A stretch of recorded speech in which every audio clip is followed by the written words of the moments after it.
જેના રોમ રોમથી ત્યાગ અને સંયમની વિલસે ધારા, આ છે અણગાર અમારા, આ છે અણગાર અમારા. દુનિયામાં જેની જોડ ચડે ના એવું જીવન જીવનારા, આ છે અણગાર અમારા, આ છે અણગાર.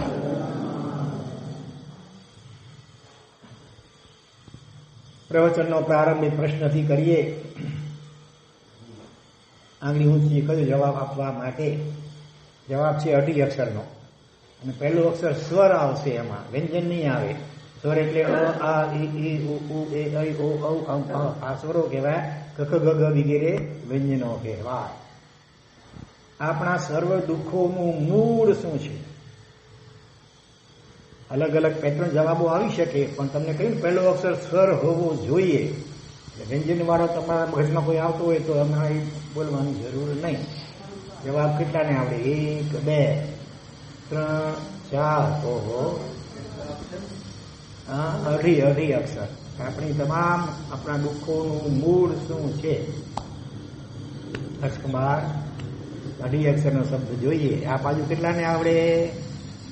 જવાબ નમો હરિહંતાણ. બોલો પ્રેમ રત્ન મહારાજ, બોલો એમ બોલો. બીજું કઈ જવાબ? બોલો રામજીભાઈ. આ શક્તિ કેટલા અક્ષર થયા? જરા ઘણો તો. અઢી થાય છે કે કેટલા થાય છે? 3.5 જોઈએ. પ્રેમજીભાઈ બોલો. મૂર્છા. સ્વર પહેલું જોઈએ. અજ્ઞાન કેટલા અક્ષર થયા? તમે આમ બોલો. હા, આમાં અક્ષર કેટલા થયા? અક્ષર તો યાદ કરો. તમને કેટલા? અઢી અક્ષર. તમને 2 હિન્ટ આપી. એક તો અક્ષરનો સંખ્યા કીધી, અઢી અક્ષર. 3.5 કે 2 નહીં, 3 નહીં, અઢી. અને સાથે પહેલો અક્ષર સ્વર હોવું જોઈએ, વ્યંજન નહીં. આ 2 સરળ.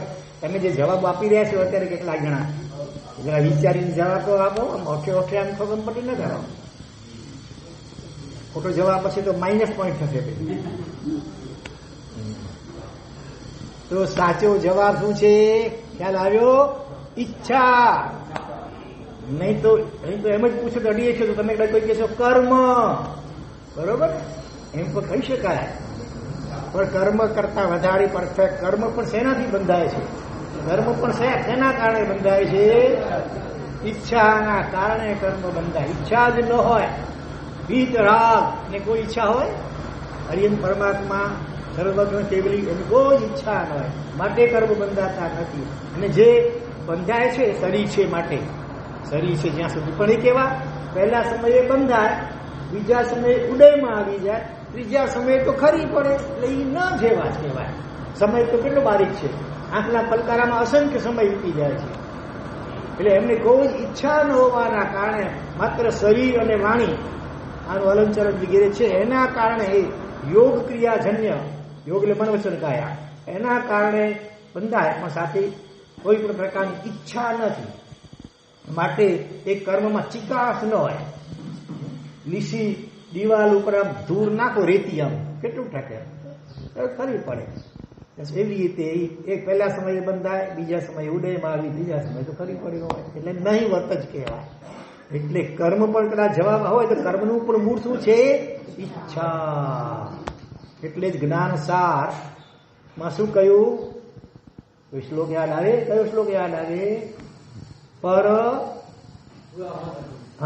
પર સ્પૃહા મહા દુઃખમ નિસ્પૃહત્વમ મહા સુખમ એક ઉત્તમ સમાસે ન લક્ષણમ સુખ દુઃખયો. સુખ અને દુઃખનું લક્ષણ અથવા વ્યાખ્યા સંક્ષેપમાં અડધા શ્લોકમાં કહી દીધી. પર સ્પૃહા, સ્પૃહા એટલે ઈચ્છા, ઝંખના તોની પર, પરની, પોતાનાથી પર, પોતે આત્મા છે, પછી પરમાં શરીર હોય, વસ્ત્ર હોય, ખાવા પીવાની વાત હોય, બીજા કોઈ જીવ ઉપર હોય, બીજા કોઈ જળ પદાર્થ ઉપર હોય, પૈસા ઉપર હોય, મકાન ઉપર હોય, દુકાન ઉપર હોય, ઇન્દ્રિયના વિષયો કોઈ પણ ઉપર હોય, કોઈ પણ પર પદાર્થની ઈચ્છા સ્પૃહા થવી એ જ દુઃખ નહીં કીધું, મહાદુઃખમ, મોટું દુઃખ. અને સુખ, મોટું સુખ કયું? નિસ્પૃહત્વમ મહાસુખમ. કોઈ જાતની સ્પૃહા ન હોય, નિસ્પૃહત્વ, એ જ મહાસુખ. પછી ભલે કાંઈ ન હોય તમારી પાસે, એક રૂપિયો ન હોય, કદાચ પહેરવા માટે કપડા હોય કે ન હોય, ધારો કે રહેવા માટે મકાન ન હોય, કદાચ ઝૂંપડીઓ ન હોય, ફૂટપાથ ઉપર રહેતા હોય, કોઈ ઈચ્છા નથી, તમે મહાસુખી છો. અરબોપતિ, ખરબોપતિ, ચક્રવર્તી, દેવતાની ઇન્દ્ર સુદ્ધા એને ધારો કે ભૌતિક દ્રષ્ટિએ કદાચ સુખ માનીએ ગરીબ, એના કરતા આપણે વધુ સુખ કોને હોય?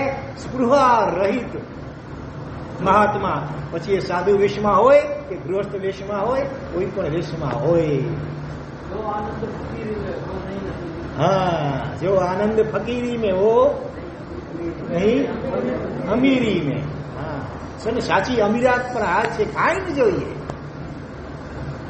કરોડ રૂપિયા પડ્યા હોય, હજુ આ જોઈએ, તે જોઈએ, હજી તો ભિખારી છે. તો પછી મોટા ભિખારી, ઓલાને રૂપિયા 2 રૂપિયામાં સંતોષ થઈ જાય, અને તો કરોડો જોઈએ છે હજી. એટલે કેટલી વધુ ઈચ્છાઓ છે, જેટલી તૃષ્ણા વધારે એટલો જીવ વધારે દુઃખી. કારણ કે ઈચ્છા એટલે વિચાર વિકલ્પ શરૂ થાય મનમાં, કદી કઈ રીતે ઈચ્છા પૂરી થાય, અને સીધી રીતે ન થતી હોય તો આડા આવડા રસ્તા અપનાવે, કેટલાય પાપ કરે, ખોટું બોલે, માયા કપટ કરે, જીવોને હિંસા વગેરે કરે.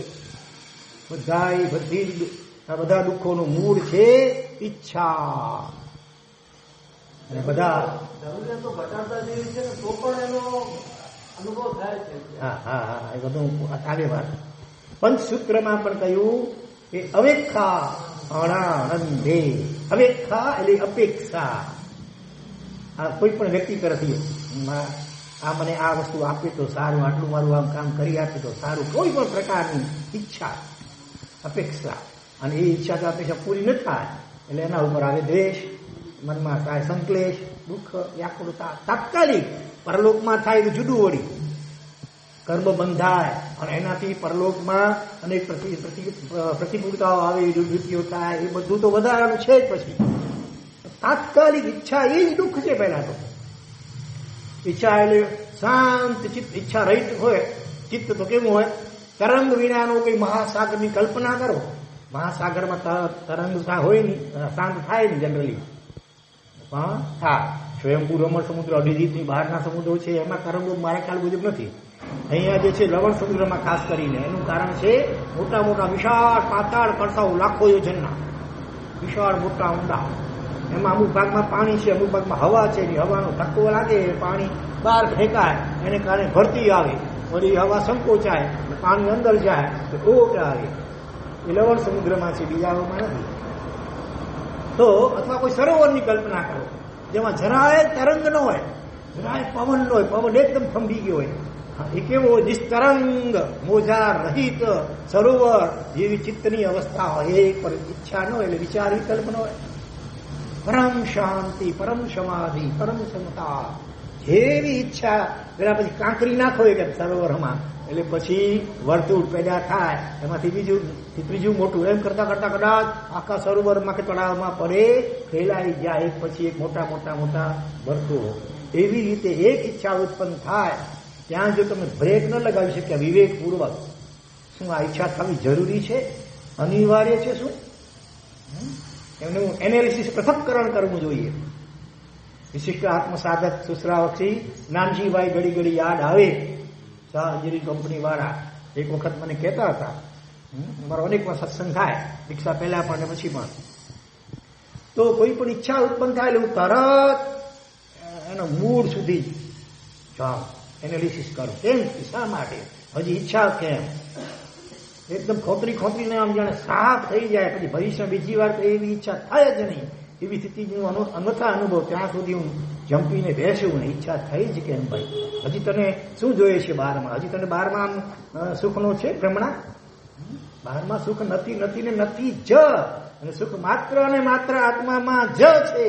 મતલબ આ વાત તને હજી મગજમાં બેઠી નથી, એટલે કોઈ બહારની કોઈ પણ ઈચ્છા થાય છે.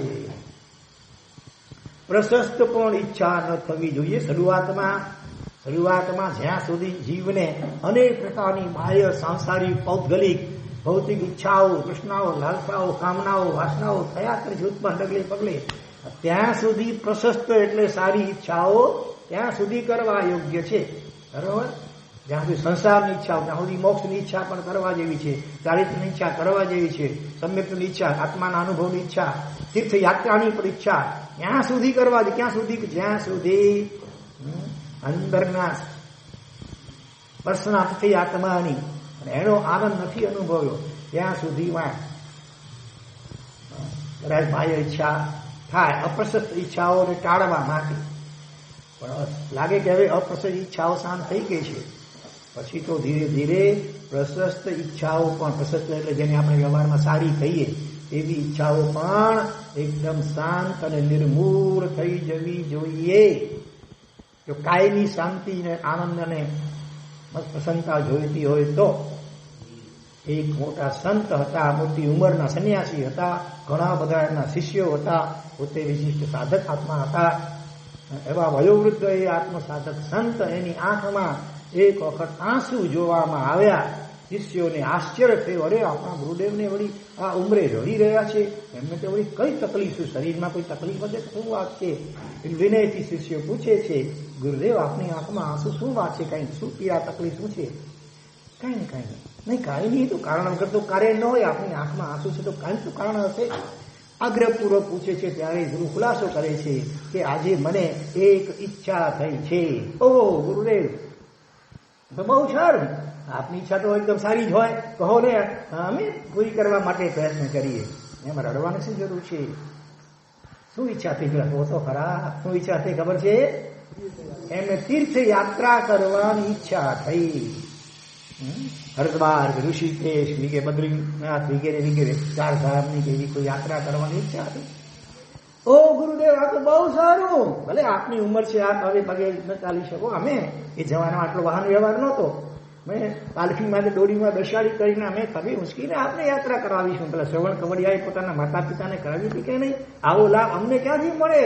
એમાં રડવાની શું જરૂર છે? નહીં, ગુરુએ કહ્યું, ના, મારે યાત્રા નથી કરવી. ઈચ્છા જ કેમ થઈ?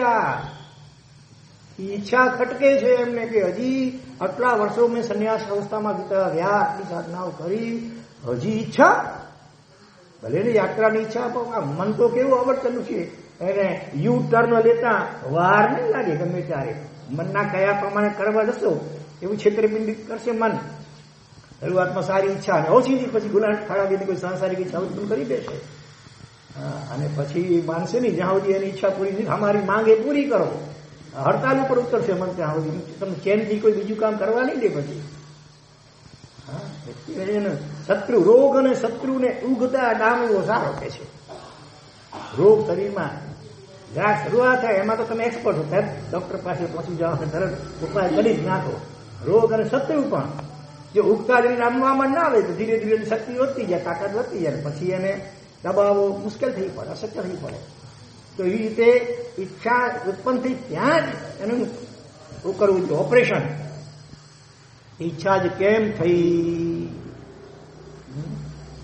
મને યાદ આવે છે, મુંબઈમાં જે 1-2 વર્ષ પહેલા એક ભાઈ મળેલા, લગભગ ઉંમર તો હશે મને ખાલી 55 આસપાસ, 55 કે 60ની વચ્ચે લગભગ ઉંમર હતી. એમણે મને કહ્યું કે મારે દીક્ષા લેવાની ભાવના છે. તો સારી વાત, શું ધાર્મિકમાં શું આવે છે? તો 2 પ્રતિક્રમણ તેવું થોડું ઘણું જે આવડતું હશે કહ્યું.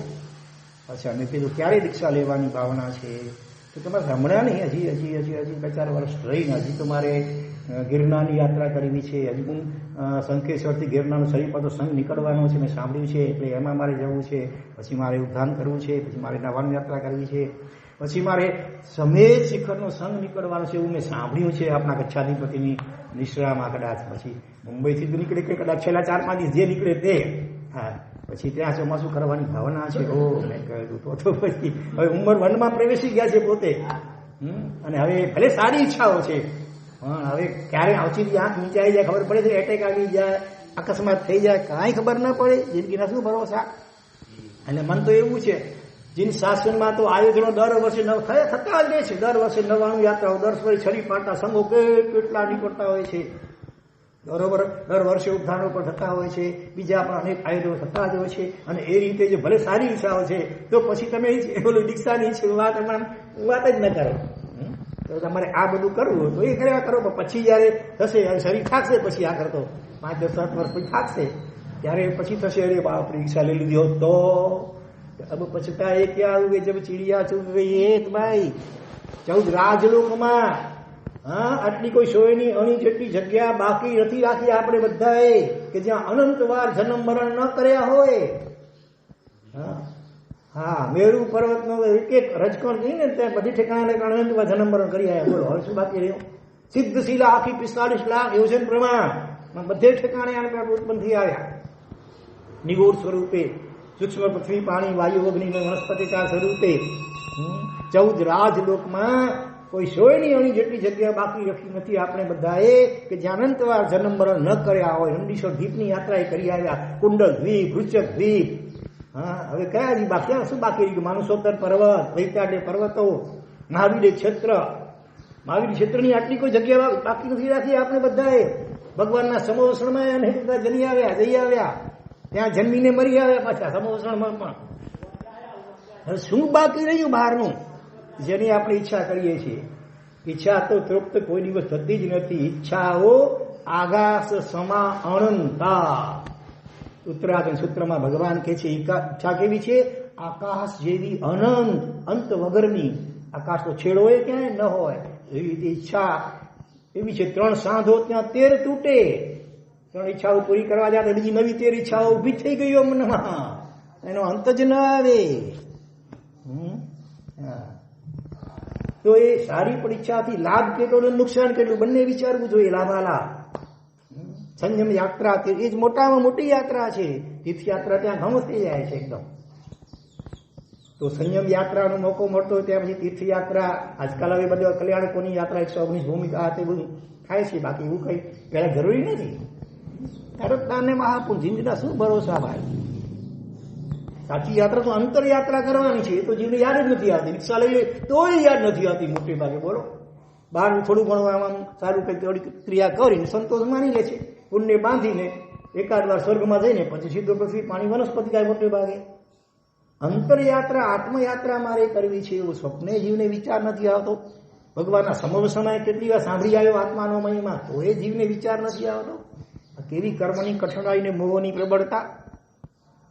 બીજી કોઈ ઈચ્છા કરવા જેવી નથી. આ એક ઈચ્છા કરવા જેવી છે ખરેખર. તો કઈ ઈચ્છા બોલો? કઈ ઈચ્છા કરવા જેવી? હર્ષકુમાર જવાબ આપવાનો. સંયમ. અથવા એ સિવાય બીજો જવાબ મોક્ષની. હા, એ સિવાય ઈચ્છા રહિત થવાની ઈચ્છા. તમારી બધી ઈચ્છાઓ સમાપ્ત થઈ જાય એવું ક્યારે થશે? કોઈ ઈચ્છા જ ન થાય. બસ તો પછી મોક્ષ અહીંયા છે. એના માટે ત્યાં જવાની વાર જો નહીં. આ ઈચ્છાઓ એ સંસાર છે હકીકતમાં. વિષય અને કસાયની જે પણ ઈચ્છાઓ, એનું જ ભાવ સંસાર છે. અને ઈચ્છા રહિત દશા એટલે અહીંયા જ જીવન મુક્તિ જેને કહી શકાય. સંયમ પર છે નો સંયમ, ઈચ્છાઓનો સંયમ. ખાલી કપડા બદલાવી નાખીને ઉભો લઈ લઈએ, ઉપર લઈએ, થોડી ઘણી ધર્મ ક્રિયા કરીએ એટલે સંયમ આવી ગયો. ઈચ્છાઓ ઉપર કાબુ આવવો જોઈએ. ઈચ્છા જ ન થવી જોઈએ. તીર્થયાત્રાની ઈચ્છા સાધુ માટે ના પાડી છે. સહજપણે સંજોગો અનુસાર કંઈક વિહાર કરતા રસ્તામાં કોઈ ચીજ આવી જાય ને દર્શન કરીએ એ બરાબર છે. સ્પેશિયલી ચાલુ જવું છે શંકેશ્વર, પાલિતાણા, ગિરનાર, રમેશજીગર નહીં. ઘરમાં કેટલા ડોસો લગાવવા દો, ઘરો નહીં આવે ત્યારે તમે પશુથી ગોતરી નીકળી રહેવી પડશે. પછી મોટા રામાલામાં વિહારો કરવા પડશે, એટલે સ્વાધ્યાય બધું વરી જશે પડખે. એટલે કોઈ ઈચ્છા જ કરવાની નહીં. વિચરે ઉદય પ્રયોગ, કર્મના ઉદય પ્રમાણે જે સંજોગો ગોઠવા એ પ્રમાણે એ વિચરે. પોતાની અંદરની કોઈ ઈચ્છા હોય જ નહીં. ગુરુની આજ્ઞા કહેતી હોય બસ. પોતાની ઈચ્છા શિષ્યની હોય જ નહીં. તીર્થયાત્રાની પણ ઈચ્છા ન હોય. એવી દશા ક્યારે આવશે? આ ભૂમિકા એટલા માટે અત્યારે બાંધી છે. એવું એક અદભુત દ્રષ્ટાંત અત્યારે આવી રહ્યું છે. નજીકના જ ભૂતકાળના એક આચાર્ય ભગવાન કેટલા પરમ નિષ્પૃહી હતા, અને એમના દર્શન વંદન વાણી શ્રવણ વગેરે પણ કરેલ છે એકાદ વખત. તો એ મુનિરાજ જ્યારે પન્યાસ હતા ત્યારે એમને આચાર્ય બનાવવા માટે સંઘે ખૂબ પ્રયત્નો કર્યા. બોલો, સંઘને ખૂબ પ્રયત્નો કરવા પડ્યા એમને આચાર્ય પદવી આપવા માટે, પણ તેઓ આચાર્ય પદવી લેવા તૈયાર ન હતા. આ જીવો નિષ્પૃહ હતા. પદવી અહંકાર જીવને છોડવો બહુ મુશ્કેલ, પણ આ કેવા નિષ્પૃહી હશે. એક સંઘે ખૂબ પ્રયત્નો કર્યા પણ આ આચાર્ય પદવી લેવા તૈયાર ન હતા, અને સંઘના આગ્રહમાંથી છટકવા માટે તેમણે શું કહ્યું કે નમસ્કાર મહામંત્રના આરાધક યોગી પુરુષ કોણ? પન્યાસ પ્રવર્ષિ ભદ્રંકર વિજયજી મહારાજ, જો મને આચાર્ય પદ લેવાનું કહે તો હું લઈશ. બરોબર, બંનેનો સમુદાય આમ અલગ હતો, છતાં એ ગુડવિલ કેવી હશે પન્યાસી મહારાજની, ભદ્રંકરજી મહારાજ સાહેબની. એ જો મને કહે તો હું પદવી લઈશ. પણ એમને ખાતરી હતી કે યોગી પુરુષ સ્વયં આચાર્ય પદ લેતા ન હોવાથી એ મને પણ આચાર્ય પદ લેવાનું કદી નહીં કહે. પન્યાસ પ્રવર્ષિ ભદ્રંકરજી મહારાજ સાહેબ નમસ્કાર મંત્રના અજોડ આરાધક, એમને પણ એમના વડીલો વગેરે સંઘોએ પણ બહુ દબાણ વગેરે કર્યું હશે, પણ નમ્રતાથી એને યુક્તિપૂર્વક નમ્રતાથી આમ ટાળી દેવા આપણે. એટલે એ પોતે આટલા નિષ્પૃહી છે એટલે મને તો આગ્રહ નહીં જ કરે, એટલા માટે એમણે આ મમરું મૂક્યું વચ્ચેમાં છટકવા માટે. કંઈક તો જવાબ આપવો પડે, પણ એમની ધારણા ખોટી પડી. સંઘે જ્યારે યોગી પુરુષ પાસે પન્યાસીમાં બહુ યોગ સિદ્ધ મહાપુરુષ હતા, આ પન્યાસીને આચાર્ય પદ આપવાની વાત કરી ત્યારે યોગી પુરુષ બોલ્યા. શું બોલ્યા હશે? જલ્દી બોલો, પણ જલ્દી બોલો. એ ખૂબ ખાલી જગ્યા આત્મા છે, 3.5 અક્ષર. એ ખૂબ ખાલી જગ્યા આત્મા છે, તમે અવશ્ય એમને પદવી આપો. નિષ્પૃહ 3.5 કયા ખરા, પણ હવે નિષ્પૃહ છે તો પછી તો પદવી કેમ લેશે? પહેલો અક્ષર છે સ વર્ગ, ગંત્ય સસલાનો સ, સા સી સી સુ વગેરે કંઈ પણ હોય. પહેલો અક્ષર સ વખતે એ ખૂબ ક્ષમતા આત્મા છે, ભલે વાક્ય ભલે નમસ્તી મળતું ને, એ ખૂબ ખાલી જગ્યા આત્મા છે. ચાલો પહેલો અક્ષર કહી દઉં, સુ, સુયોગ્ય, બરોબર. અથવા બીજો એનો જ પર્યાયવાચક, સુયોગ્ય માટે બીજો એવો જ પર્યાયવાચક બોલવું હોય તો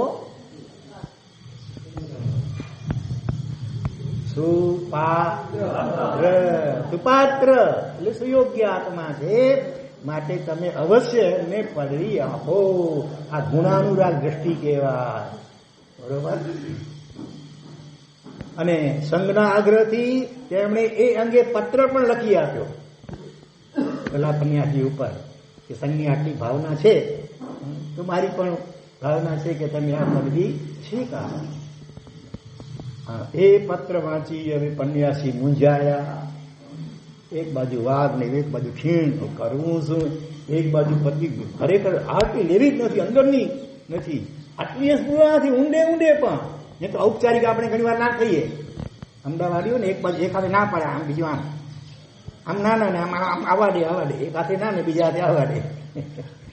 તો પણ અહીંયા એવું નથી, અંદરમાં એક અંશ માત્ર 0.01% જેટલી પણ કોઈ સ્પૃહા કે ઈચ્છા કે ધનખના કે લાલસા નથી જ.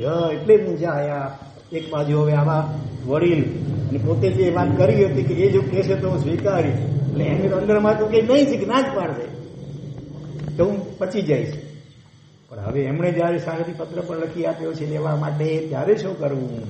પણ where there is will there is way. ઈચ્છા પ્રબળ હોય તો રસ્તો નીકળી આવે. જો કેવો રસ્તો કાઢી રહ્યા છે તો ખરા. હવે શું કરવું? એમની આચાર્ય પદીનો દિવસ નક્કી થઈ ગયો, મુહૂર્ત પણ નીકળી ગયું. પણ આ મુનિરાજ કેવા હતા? નિસ્પૃહ, પછી 4 અક્ષર શિરોમણી. શિરો એટલે મસ્તક, એમાં મણી, મુગટ મણી સમાન નિસ્પૃહતા. પદવીના દિવસે જ વહેલી સવારે તેઓ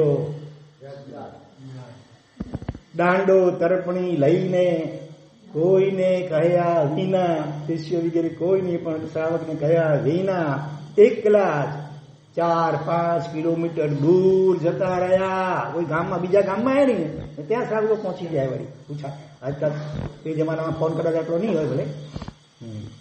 અને એક ખેતરમાં સ્વાધ્યાય કરવા બેસી ગયા.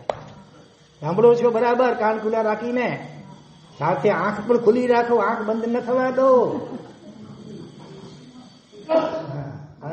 આંખ બંધ કરીને ધ્યાન ધરવાની જરૂર નથી અત્યારે. ખુલ્લી આંખ, એમ પહોળી આંખ કરીને સાંભળો. આમ પહોળી આંખ ને પહોળું મોં, વિસ્ફારિત નેત્ર ને આમ ઉપસેલા ગાલ. વાવ, આવું ઓ, આવું વાવ, એમ થવું જોઈએ.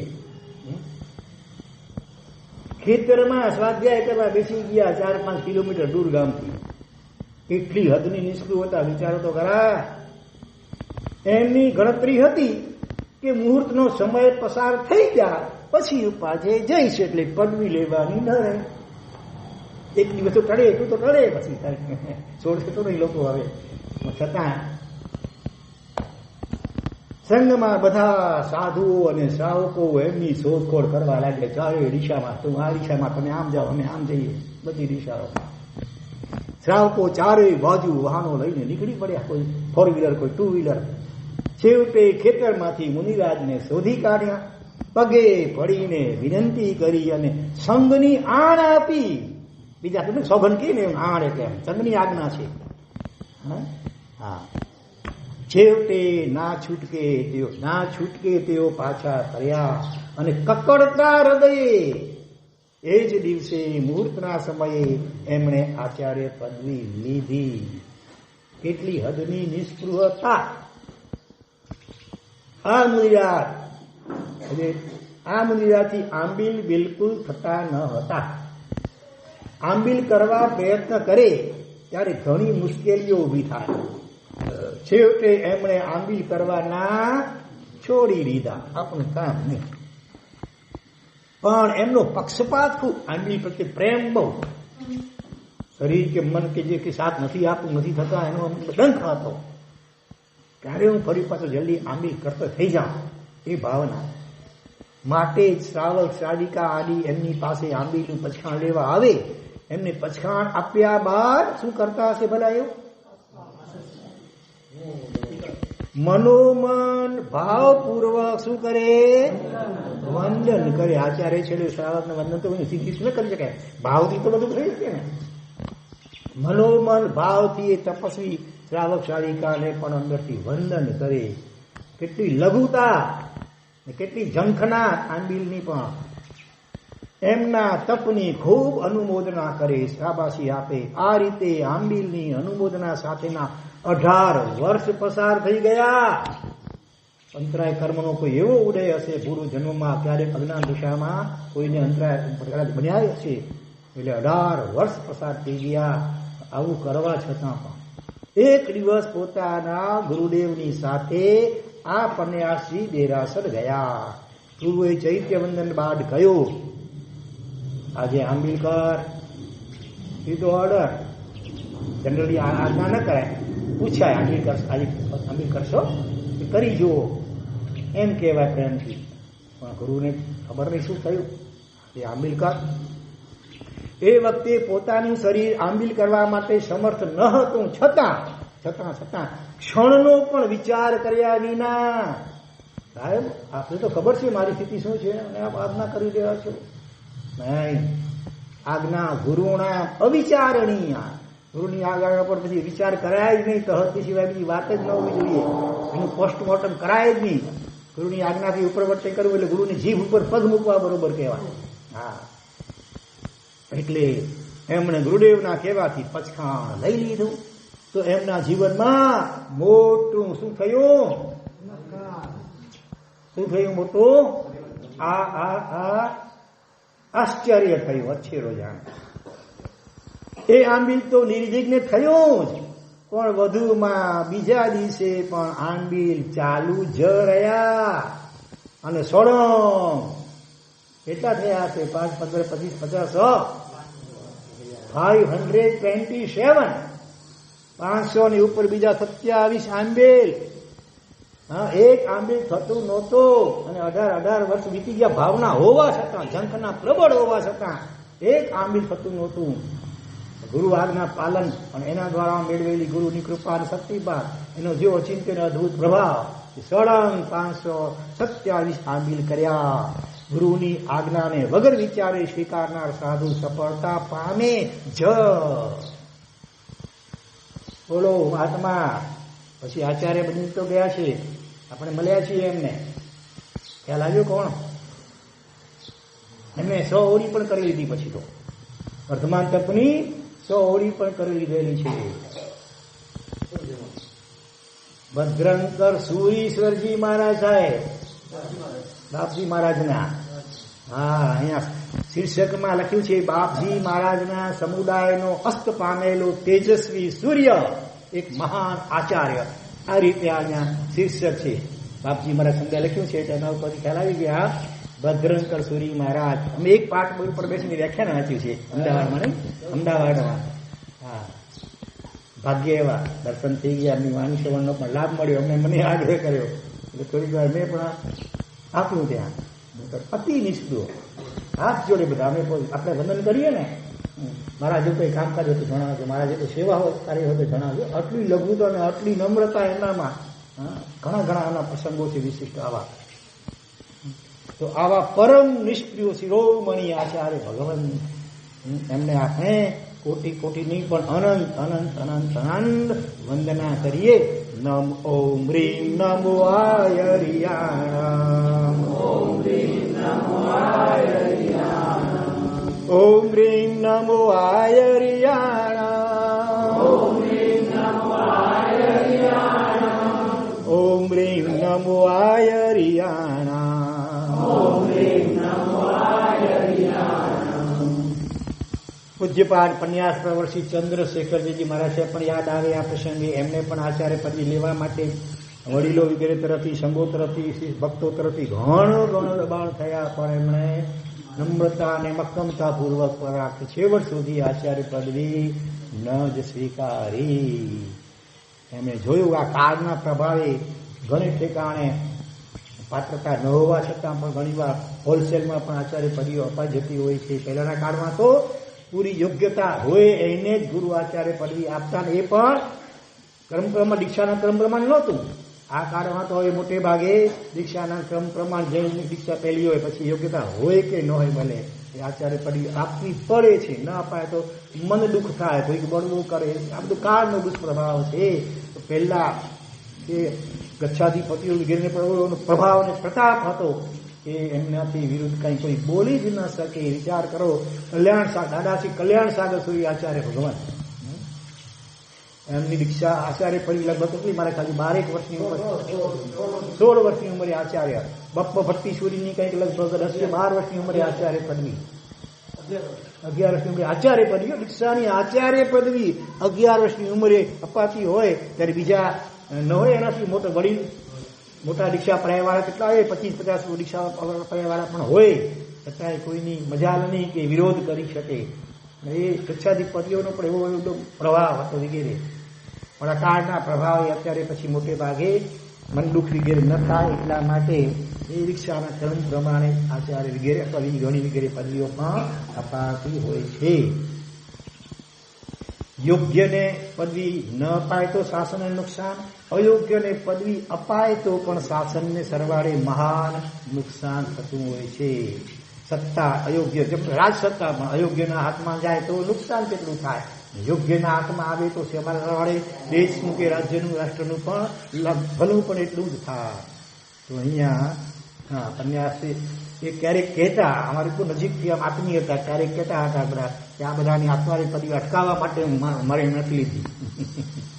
હા, એમના પોતાનામાં તો અપેક્ષા વિચારી, આપની દ્રષ્ટિએ તો ઘણી ઉચ્ચતા હતી, માટે તો એમનું આયુષ્ય પૂરું થયા પછી કેટલોક સમય રહીને એમના ગચ્છાધિપતિ આચાર્ય ભગવાન જય ગોસુરી મહારાજ સાહેબ એમણે મરણોત્તર ઇલકાબ આપ્યો. જેમ આર્મીમાં પણ મરણોત્તર આપે ને શૌર્ય ચક્ર વગેરે. યુગ પ્રધાન આચાર્ય સમ, યુગ પ્રધાન આચાર્ય કેવા હોય એના સમાન એવી પદવીયત, એવું બિરુદ જય ગોસુરી આચાર્ય બહુ મહાન ગીતાર્થ હતા. એમણે જાહેર કર્યું. બોલો એ કેટલી યોગ્યતા એમનામાં હશે. અને પન્યાસ પ્રવર્ષ ચંદ્રશેખરજી મહારાજ સાહેબ હંમેશા જય ગોસુરી આચાર્ય ભગવંત પાસે પોતાની નિખાલસતાથી આલોચના અવારનવાર લેતા. કદાચ દર મહિને કે પખવાડીએ. બોલો પોતે હજારો યુવાનો યુવતીઓને એમને ભવ આલોચના આપી પોતે, છતાંય પણ પોતે પોતાની આલોચના એ જય ગોસુરી, પહેલા પ્રેમસુરી મહારાજ, પછી આવ્યા ભુવન બ્રહ્મસુરી મહારાજ, એમના પછી જય ગોસુરી આચાર્ય ભગવંત પાસે લેતા હતા. તો એમની પણ નિષ્પૃહતા આપણને ખરેખર વંદન કરવાનું મન થઈ જાય. હજી આગળ દાખલો આપું. વર્તમાન આપણા અચલ ગચ્છની અંદર સાધ્વીજી ભગવંતનો એક દાખલો આપું. નામ હમણાં નથી લેતો, ઘણાને ખ્યાલમાં આવી જ જશે. કે 3 દીક્ષાર્થી છોકરીઓ, એકી સાથે 3 દીક્ષાર્થી છોકરીઓએ નક્કી કર્યું કે આપણે દીક્ષા તો આમની પાસે જ લેવી. આજ આપણા ગુરુ ભગવાન. એમને નમ્રતાથી રજૂઆત કરી, સાથે પણ રહ્યા છે, રજૂઆત પણ કરી કે અમને આપના શિષ્ય થવું છે. એ તો પરમ નિષ્કૃત શિરોમણી એમના જેવા લગભગ દઈએ. હા ભાઈ, બીજા ઘણા બધા છે, સમુદાયમાં છે, આ સમુદાયમાં છે, બીજા સમુદાય, તમને જ્યાં યોગ્ય લાગે ત્યાં બીજે લો. અમારું આમાં કામ નહીં, અમારું આમાં કામ નહીં. તમે બીજા યોગ્ય જગ્યાએ ક્યાંય પણ દીક્ષા લઈ શકો છો. પણ આ 3 જણા મક્કમ હતા. એમ કરતા કરતા ઠીક કેટલાક વર્ષો પસાર થયા. પછી એમાંથી એકનું તો કુદરતી આયુષ્ય પણ પૂરું થઈ ગયું. શરીરના કંઈ બીમારી એવી લાગુ પડી ગઈ અને નવસારી મુકાને આપણા કચ્છી, અત્યારે કચ્છી પણ નવસારી રહેતા હતા. કસ્તુરબેન નામ હતું. આયુષ્ય પૂરું થઈ ગયું. બાકી રહ્યા 2. એમાંથી કેટલોક સમય પસાર થયા પછી વળી પાછા 1 જણા એ પાછા સમુદાય એ જ પણ એમના વડીલ બીજા સાધુજી પાસે દીક્ષા લીધી. કર્મ સંયોગે કેટલાક સમય પછી એમના શરીરમાં પણ આખા શરીર સંધિવા, એકદમ શરીર આખું જકડાઈ જાય ને છૂટકે એમને પણ વેશ છોડવો પડ્યો. ત્રીજા તો મક્કમ છે, હજી પણ 20 વર્ષના વાણા વાઈ ગયા. રસ જીવનમાં રહીને પાઠશાળા ભણાવે, હા આપણે, અને પોતે પણ ભણાવે, ખૂબ આરાધનામય જીવન. પણ ગુરુણી તો આમને નહીં તો નમોવર્યંતા. અને આખરે એમની ધીરજ કામ લાગી ગઈ. હૃદયમાં ઝંખના ભાવના તીવ્ર હોય તો ક્યારેક ને ક્યારેક કસોટી થાય. કુદરત સાથ છેવટે આપે. એ સાધુજી તો નિષ્કૃત રહ્યા છેવટ સુધી. અમારું કામ નહીં, બીજું કંઈક તમે ક્યાંય પણ લો. છેવટે એમના વડીલ સાધ્વીજી આચાર્ય ભગવાન ગચ્છાધિપતિને કહે, સાહેબ પેલી મુમુક્ષુને એમના નામે દીક્ષા આપો, જવાબદારી મારી. અને એ વડીલ પણ એવા નિષ્કૃત જિંદગીમાં એમને પોતે ક્યારેય પણ કોઈ શિક્ષા કર્યા જ નહોતા છેવટ સુધી. એકદમ શાંત મૂર્તિ, એકદમ ફરેલા. હા, પોતે કોઈ શિષ્યા કર્યા જ નહોતા ને કરવા પણ નહોતા. પોતે થોડીક મોટી ઉંમરમાં શિક્ષા પણ લીધી હતી, પણ એકદમ ફરેલા. અને એમણે દરમિયાનગીરી કરવી પડી કે સાહેબ હું કહું છું કે આ મુમુક્ષુને દીક્ષા આપો અને આમના નામથી દીક્ષા આપો. કોઈ ચહેરા ઉપર આમ પ્રસન્નતા નહીં કે સારું ચેલી થશે, કઈ તો સારું થયું નહીં. અંદરમાં જરાય અંશ માત્ર પણ ઈચ્છા સ્પૃહા જ નહોતી. એટલી આત્મરમણતા, આત્મલીનતા, અંદરનો આનંદ એટલો. એટલે કોઈ ભાઈ જવાબદારીમાં પડવા ઈચ્છતા નહોતા. અંદરમાં કરુણા અને વાત્સલ્ય ખૂબ. કોઈ પણ સાધુજી વગેરે આવે, પોતાના સમુદાયના હોય, બીજા સમુદાયના હોય, કોઈ સાથે જરા માત્ર પણ ભેદભાવ નહીં. ક્યારેક 72 જિનાલય હોય, 72 જિનાલયમાં તો ઘણા બધા, ક્યારેક વિશેષ કાળમાં સાધુજી ભગવંત હોય અલગ અલગ ગ્રુપના, એટલે અચલ ગચ્છના પણ અલગ અલગ ગ્રુપના. તો સવારના દેરાસરેથી આવે ચૈતન્ય વગેરે કરીને પછી એકવાર બધા રૂમોમાં સાધુજીઓ પાસે જઈ આવે. બધા એને વડીલ હોય તો વંદના કરી આવે, નાના હોય તો એને સુખ સાતા પૂછી આવે, એમને વાત્સલ્ય પ્રેમથી વાતો કરી આવે એની સાથે. બધા એને આમ કોઈને પરાયા લાગે જ નહીં. બધાને એમ લાગે કે આ આપણા જ જાણે છે. આવા નિષ્કૃતિ સાધુજી ભગવાન આ કાળમાં પણ વિદ્યમાન છે. એ બરોબર. એટલે આ શિષ્ય નિષ્પૃહ હતા. એવી રીતે 100 ઓડિયો પૂરી થઈ ગઈ. એવા 3 સાધ્વીજી ભગવાન તો પહેલા પણ 3 હતા અને વળી બીજા નવા 2-3 થયા. અગાઉ મેં તમને કહ્યું છે, કોઈ મહોત્સવની પત્રિકા નહીં, કોઈને ખબર પડવા, ચૂપચાપ સારી રીતે તારણું કરી લીધું. તો આવા એક એકથી ચડે એવા નિષ્પૃહ અનેક સાધ્વીજી ભગવંત અને આચાર્યજી પણ આ કાળમાં, આવા વિષમ કાળમાં પણ વિદ્યમાન છે. માટે જ કહેવાય છે બહુ રત્ના વસુંધરા. એમને વંદન કરીને આપણે પણ હૃદયપૂર્વક પ્રાર્થના કરીને એવો ભાવના કરીએ, પ્રાર્થના સંકલ્પ કરીએ કે આપણા જીવનમાં પણ ઈચ્છાઓ ઓછી થાય. અપ્રસત ઈચ્છાઓ થતી હોય સંસારની અનેક પ્રકારની, તો પહેલા એ કેમ ઓછી થાય? એ સિવાય શાંતિ નહીં મળે. અરબો ખરબો રૂપિયા ભલે મળી જશે ને, સૂર્ય ઉદય થયા અને સૂર્ય અસ્ત થયા ત્યાં સુધીનું આખું રાજ્ય મળી જાય. ગોધન ગજધન વાજીધન ઓર રતન ધન ખાન, જબ આવે સંતોષ ધન સબ ધન ધૂલી સમાન. હજારો ગાયો હોય ચક્રવર્તી જેમ, ગોધન ગજધન, સેંકડો હજારો મોટા મોટા હાથીઓ તમારી પાસે, તમે રાજા મહારાજા ચક્રવર્તી હો તો. વાજી એટલે ઘોડાઓ, હણહણતા એકદમ પાણીદાર ઘોડાઓ લાખોની સંખ્યામાં તમારી પાસે ધારો કે હોય. ઓર રતન ધન ખાન, રત્નોની તો ખાણ ના તમે માલિકો ધારો કે. જબ આવે સંતોષ ધન, કાંઈ ન જોઈએ ત્યારે બધું ધન ધૂળ સમાન છે. એક આત્મજ્ઞાની મહાપુરુષના હૃદયમાંથી ઉદ્ધાર નીકળી પડ્યા કે આખી પૃથ્વી સોનાની થાય તોય અમારા માટે એ ધૂળ બરોબર છે. આખી પૃથ્વી સોનાની, કલ્પના તો કરો. 1 ગ્રામ સોનું માટે એમ જીવ પડાપડી કરે, એને બદલે આખી પૃથ્વી સોનાની થાય. એટલે અંદરમાં કેવો આનંદ આત્માનો અનુભવાતો હશે, ત્યારે આવી પરમ નિષ્પૃહતા જીવનમાં સહજપણે આવતી હશે. શાસ્ત્રકારો ત્યાં સુધી કહે છે આગળ વધીને કે હવે મોક્ષે પણ શુદ્ધ વર્તે સમભાવ, મોક્ષે ભવે છે સર્વત્ર નિષ્પૃહો મુનિ સત્તમ. શ્રેષ્ઠ મુનિવર એને તો સંસાર અને મોક્ષ બંને પ્રત્યે મોક્ષની સ્પૃહા ન હોય. બરોબર, કારણ કે મોક્ષ શું એને અનુભવતા હોય તો હવે મારું મોક્ષ ક્યારે થશે એવી ઈચ્છા શું કરવાની જરૂર પડે? જીવતા મોક્ષ અહીંયા અનુભવે. સ્પૃહા રહિત, ઈચ્છા રહિત થવા દ્વારા. માટે સુખી થવું છે તો નક્કી કરો, ઈચ્છાઓ ઘટાડો, કાપ મૂકો. પેલા અપ્રસત ઈચ્છાઓ થતી હોય સંસારની, વિષયની, ભોગની, કાં પૈસાની, કંઈ પણ એને ઓછી કરતા જાઓ, ઓછી કરતા જાઓ. સંતોષ, પુણ્યા સાઉથ પાસે શું હતું? 2 જણા માંડ રોજ કમાય રોજ ખાય, છતાં એના સામાયિકની ભગવાન મહાવીરે ક્ષણિક મહારાજ આગળ પ્રશંસા કરતા થયો. આખું મગધનું સામ્રાજ્ય એને આપ્યો ને, તો એ પુણ્યા શ્રાવકના એક સામાયિકને તમે ખરીદી શકો નહીં. કેવી મસ્તી હશે. ત્રીજા સાધર્મિકની ભક્તિ કરવી હોય તો વારાફરતી 2 જણા ઉપવાસ કરે પતિ પત્ની, ત્યારે ત્રીજાની સાધર્મિક ભક્તિ કરી શકાય. આવી સ્થિતિમાં પણ આટલી મસ્તી અને આટલો આનંદ ખરેખર જોઈતો હોય તો ઈચ્છાઓ ઘટાડતા જાઓ, ઘટાડતા જાઓ, ઘટાડતા જાઓ.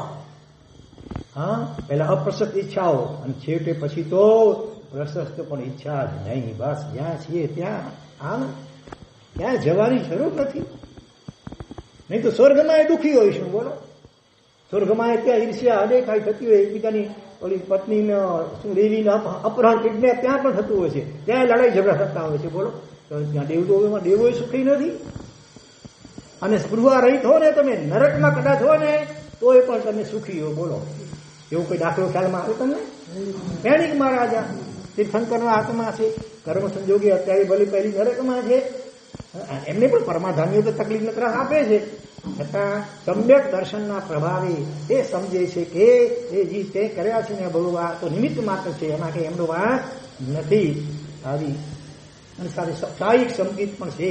એટલે એના પ્રભાવે કે જ્યાં પણ આત્માના સહજ આનંદમાં એવા મસ્ત હોય છે કે આવી નરકની ભયંકર ઘોર પીડાઓ પણ અપૂર્વ ક્ષમતાપૂર્વક એમાંથી પસાર થઈ શકે છે. સ્પૃહા રહિત થઈએ તો બહાર ગમે એવી સ્થિતિમાં પણ આપણે આનંદમાં જ હોઈએ. અને સ્પૃહા જો અંદરમાં ચાલુ પડી હોય તો આલિશાન એર કન્ડિશન બંગલાઓમાં, એર કન્ડિશન રોલ્સ રોય 699 ગાડીઓ તમારી પાસે ભલે હોય, છતાંય તમે દુઃખી, તમને કદાચ અંદર એમ થતું કે મારા જેવા જગતમાં કોઈ દુઃખી નહીં હોય, એવું પણ હોય. બરોબર. તો આ દૃષ્ટાંતમાંથી ખરેખર સાર એવા જેવો છે.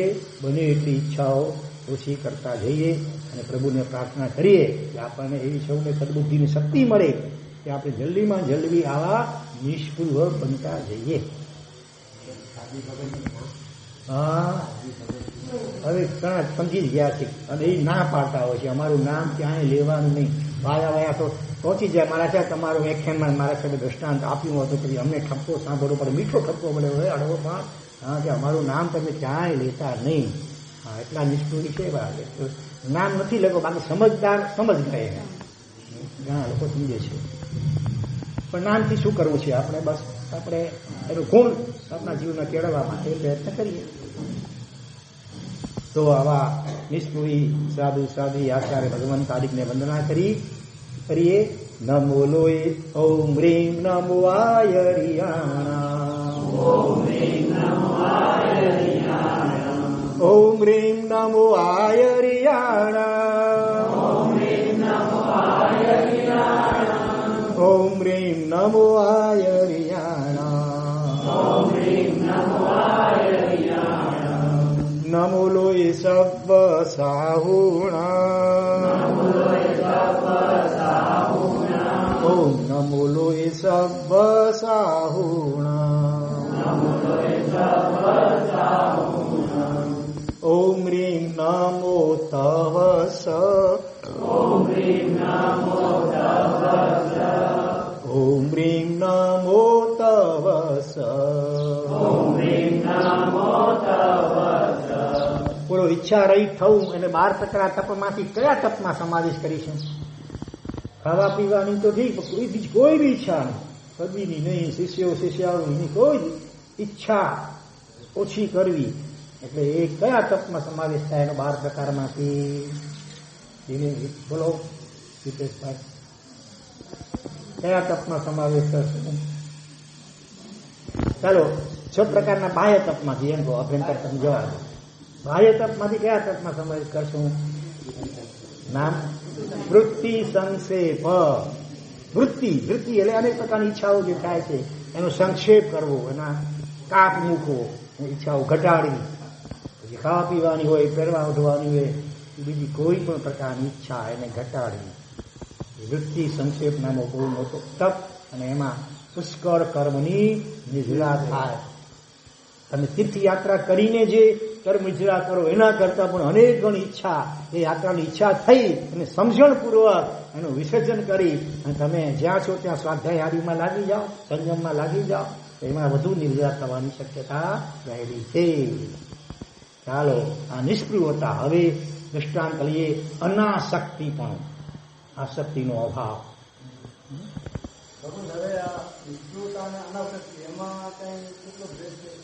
થોડો ફરક. હા, સ્પૃહા એટલે આમ સામાન્ય ઈચ્છા અને આસક્તિ એટલે જરા વધારે ચીકણી ઈચ્છા. સાધુ ને વળી આસક્તિ કેવી શીર્ષક છે. ગુરુદેવ, આપના દાંતના ચોકઠાનો જમણી બાજુનો ભાગ ઘસાયો દેખાય છે અને ડાબી બાજુનો ભાગ બિલકુલ ઘસાયા વિનાનો દેખાય છે. આવું સી રીતે બને? આવા કોઈ ચેલાએ પૂછી લીધું ગુરુને. એક શિષ્યે આશ્ચર્ય સાથે પોતાના વયોવૃદ્ધ ગુરુદેવને પ્રશ્ન કર્યો.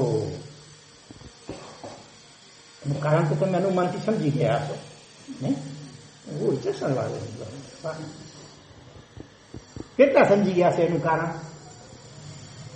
પાછળ વાળામાંથી કેમ કોઈ આંગળી ઓછી નથી કરતા?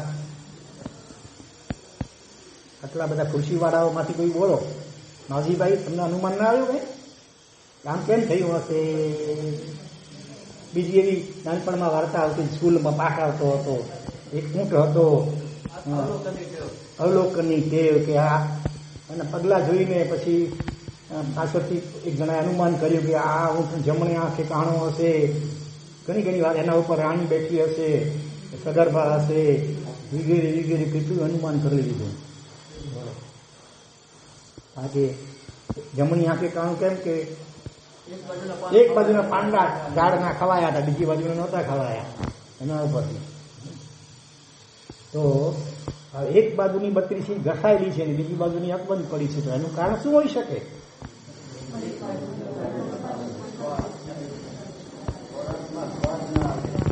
વૃદ્ધ ગુરુદેવ વાપરી લે પછી એમનું ચોખ્ઠું સ્વચ્છ કરવાનું કામ આ શિષ્ય કરતો હતો. જે દિવસે એને આ ચોખ્ઠાની વિચિત્રતા નજરમાં આવી એ દિવસે પ્રશ્ન કરી બેઠો. આમ તો ધીરે ધીરે ઘસાયું હશે, છતાં આપણું મન છે ને ક્યારેક બિલકુલ ખ્યાલ ના આવે આ નજર સામેથી જોઈને, ક્યારેક પછી તો પ્રશ્ન થઈ આવે. આટલી ઘસાઈ ગઈ ત્યારે જ પ્રશ્ન થયો, પહેલા ન થયો? જાગ્યા ત્યાંથી સવાલ. સરળ સ્વભાવી ગુરુદેવે પ્રત્યુત્તર વાળ્યો કે જ્યારે હું આચારાન સૂત્ર વાંચતો હતો ત્યારે એકવાર એમાં એવો પાઠ આવ્યો કે સાધુ વાપરે ત્યારે એ કોળિયાઓને મોંમાં 4 અક્ષર નહીં, ખાલી જગ્યા પૂરો, મમડાવી નહીં, મમડાવી વાગોડે નહીં, આ એક બાજુથી ઘસાવીને વાપરી જાય. રસવૃત્તિ ન પોસાય, આસક્તિ ન પોસાય એટલા માટે. ડાબી બાજુથી જમણી બાજુ, જમણી બાજુથી ડાબી બાજુ ન જવા દે, કોઈ પણ એક બાજુથી ચાવીને ઉતારી દે. માત્ર ડાબી બાજુથી કે માત્ર જમણી બાજુથી વાપરી અને અંદર ઉતારી દે. આવું જે કરે એ રસનેન્દ્રિયનો વિજેતા કહી શકાય. આ મમડાવવામાં તો સ્વાદ રાગ ઉત્પન્ન થાય. આવું એમણે આ તારાન સૂત્રમાં વાંચ્યું હશે. શિષ્ય મોક્ષ જોઈતો હોય તો ભગવાનની શું પાડવી પડે? આજ્ઞા પાડવી જ પડે. રાગ દ્વેષ, ભગવાનની આજ્ઞા શું છે? મુખ્ય રાગ દ્વેષ ઘટાડવા જ પડે. અને એ જ દિવસથી મેં એ જીનાજ્ઞા પાડવાનું શરૂ કરી દીધું વાંચતાની સાથે. જો હું રોજ જમણી બાજુથી જ કોળિયા ચાવીને નીચે ઉતારી લઉં છું, ડાબી બાજુ જવા દેતો નથી. એટલે આ ચોખ્ઠું જમણી બાજુ ઘસાયેલું છે અને ડાબી બાજુ ઘસાયા વિનાનું છે. પોતાના ગુરુની આવી વિશિષ્ટતમ પરિણતિ જોઈને શિષ્ય ખૂબ આશ્ચર્ય પામ્યો. અહીંયા લખે છે શાસ્ત્ર વાંચે ઘણા પણ વાંચીને એને આત્મસાત કરવાનું કામ તો કોક વિરલ આત્મા જ કરી શકે. વંદન હો આવા અનાસક્ત આચાર્ય ભગવંતને. અને એવા જ બીજા આચાર્ય ભગવંતનું દૃષ્ટાંત પણ યાદ આવે. કેટલાકને ખ્યાલ હશે, અમને તો ખ્યાલમાં હશે. બીજા એક આચાર્ય ભગવત પર આવું કરતા હતા. કયા આચાર્ય ભગવાન?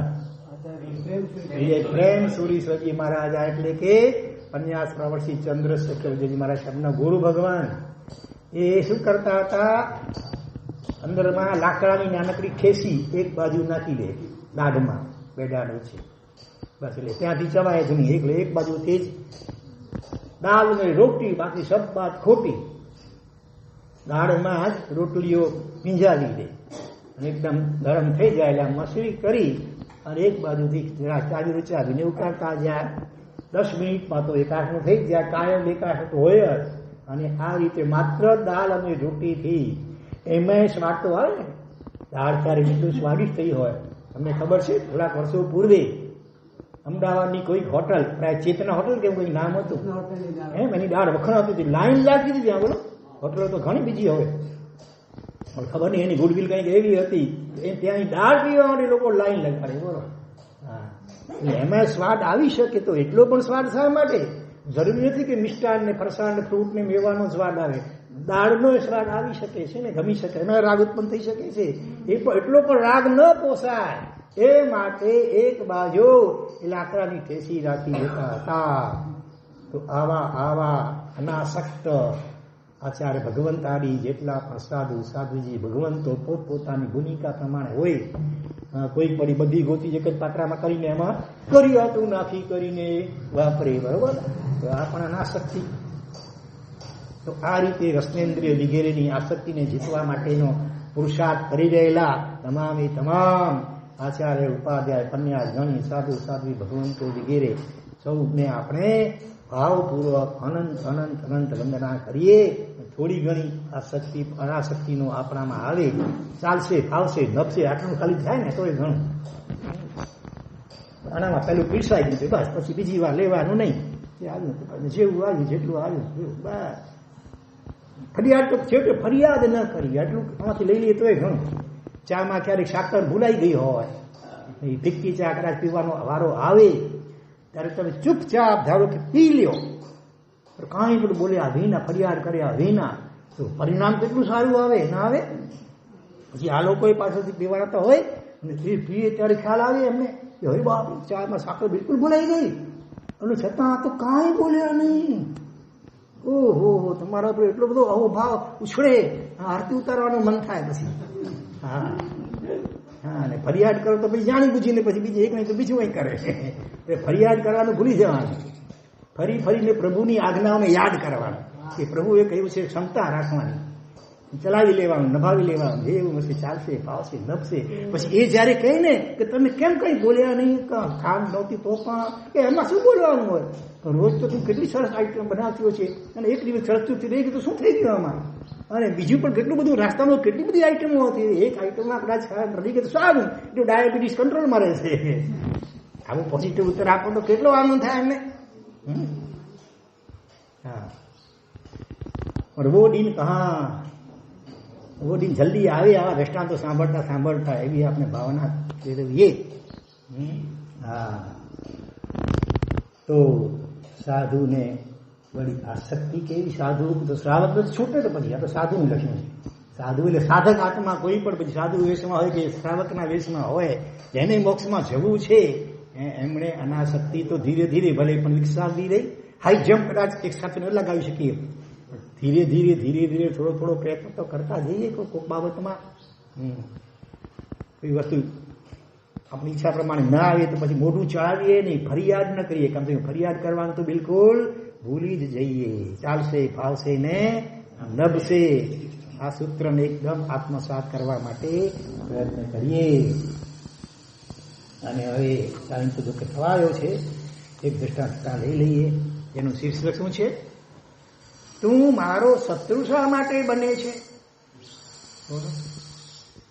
એ આચાર્યશ્રીને બાધા હતી. આ ત્રણે દ્રષ્ટાંતવાળી આચાર્ય ભગવંતના જ હતા.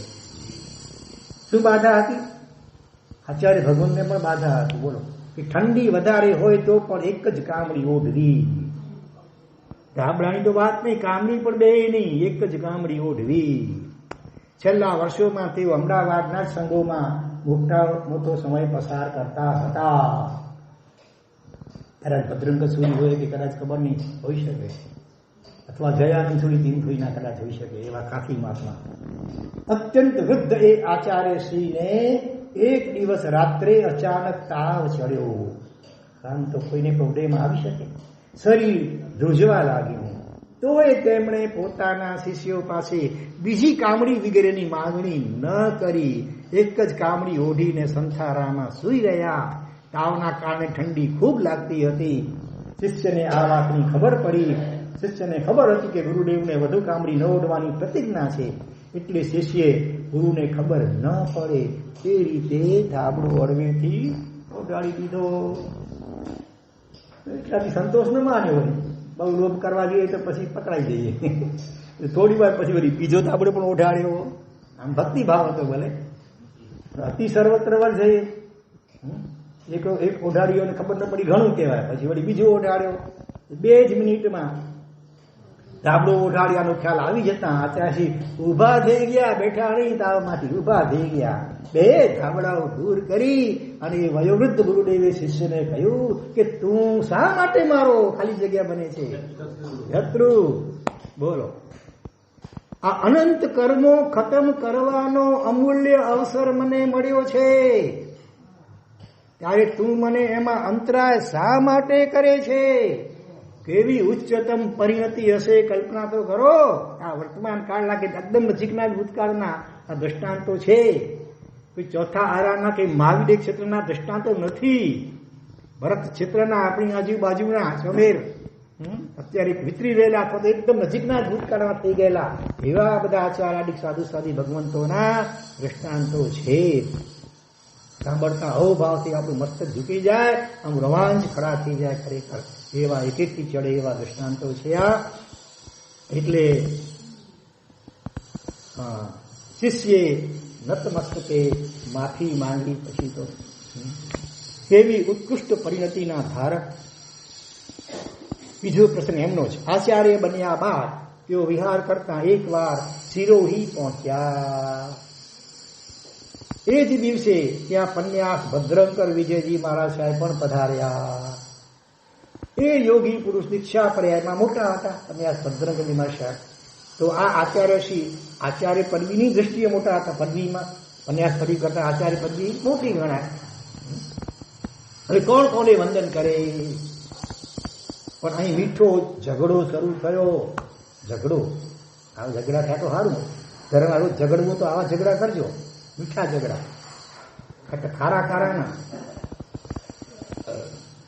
યોગી પુરુષ આચાર્યને વંદન કરવા લાગ્યા. પન્યાસ ભદ્રંકરજી સાહેબ આજે આચાર્ય ભગવાન પધાર્યા છે, એમને વંદન કરવા લાગ્યા. ત્યારે આચાર્યશ્રીએ કહ્યું કે હું પર્યાયમાં એટલે કે દીક્ષા પર્યાયમાં તમારાથી નાનો છું. તમે મારાથી પહેલા દીક્ષા લીધેલી છે. આપ મહાન યોગી છો વળી પાછા, એટલે આપ મને વંદન નહીં કરી શકો. આપે મને નવકારની આરાધના આપી છે.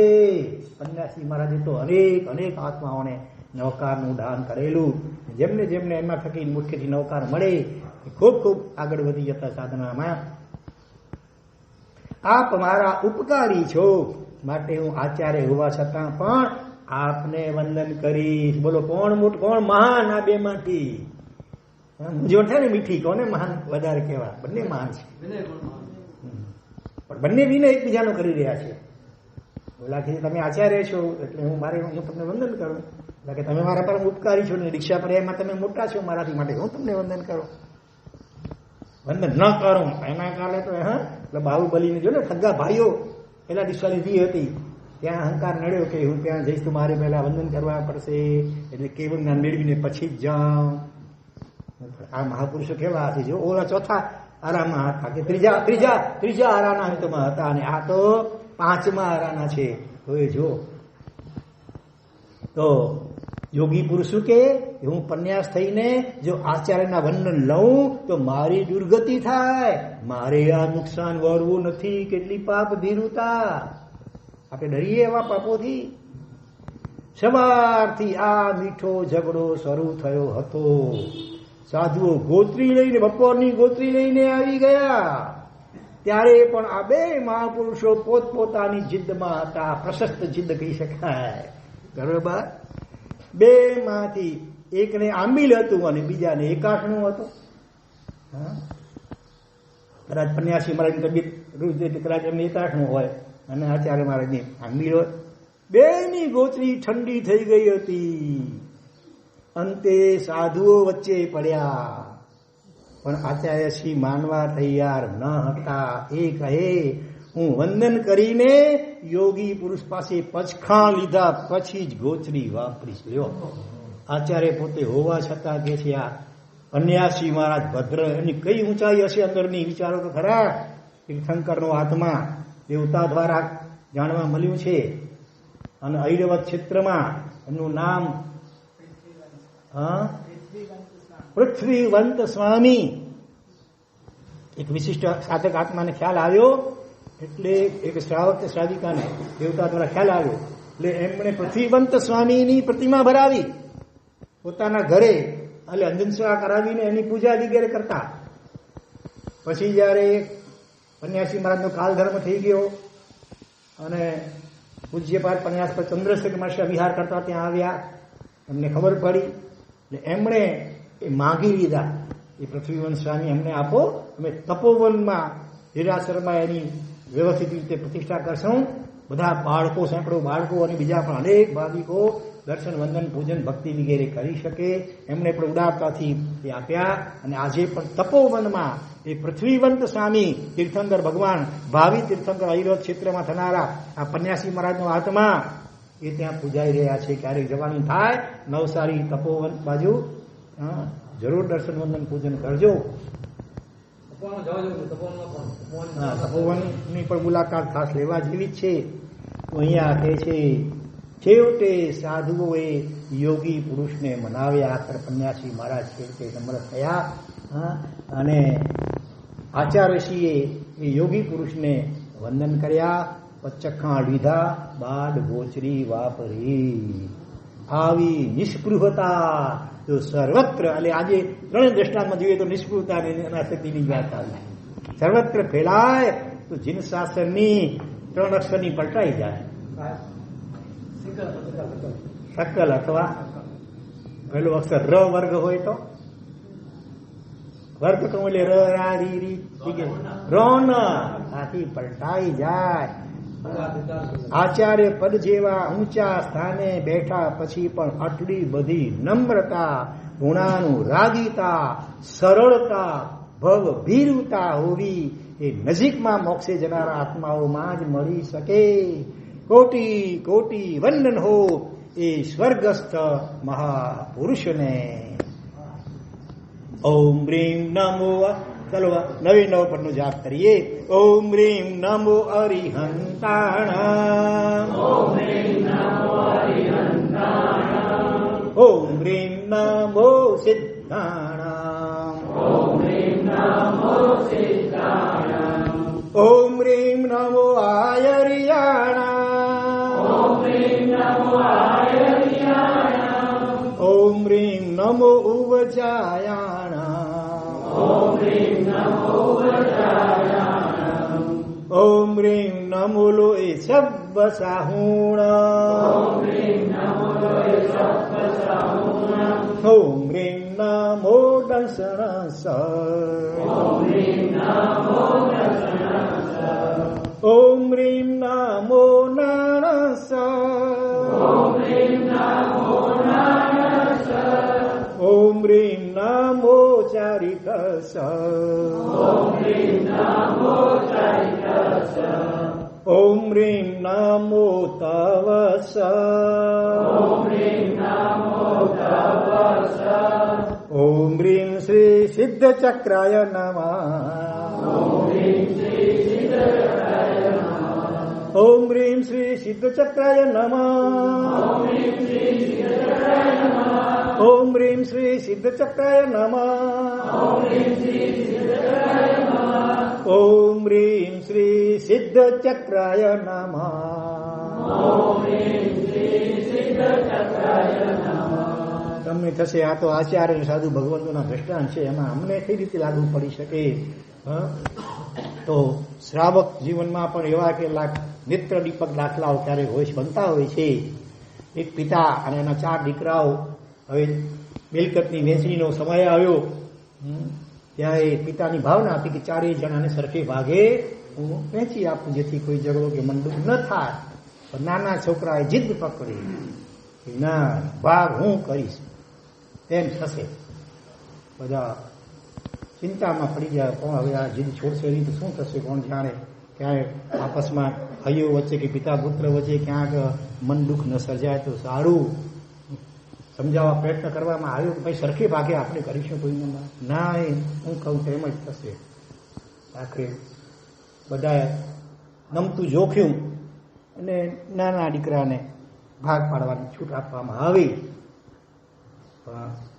કેટલાકને ખ્યાલ હશે કદાચ, એવો નીકળ્યો નાનો દીકરો સરખા ભાગ ન કર્યા, મોટો ભાગ પોતા માટે ન રાખ્યો.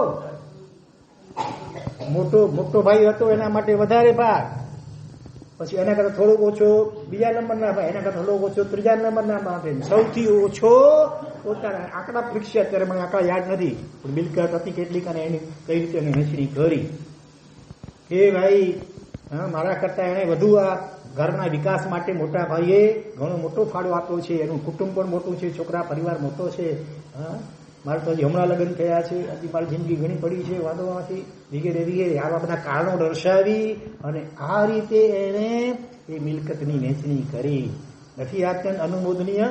આમાંથી પણ પ્રેરણા લેશો કરી લો. હવે મિલકતની વહેંચણી માટે તો આજે મોટે ભાગે મન દુઃખ હોતા હોય, સગા ભાઈઓ વચ્ચે, પિતા પુત્ર વચ્ચે કોર્ટમાં કેસ ચાલે તો જિંદગીભરના અબોલા અને વેરની ગાંઠો બંધા જતી હશે. ત્યારે આવા આદર્શ દ્રષ્ટાંતોમાંથી ખાસ પ્રેરણા લેવી અને એવો ગુણ આપણા જીવનમાં વિકસાવવા માટે પરમાત્માને પ્રાર્થના કરીએ. જેના જ્ઞાન બોલાવી હોય તો હાર્દિક મિચ્છામિ દુક્કડમ.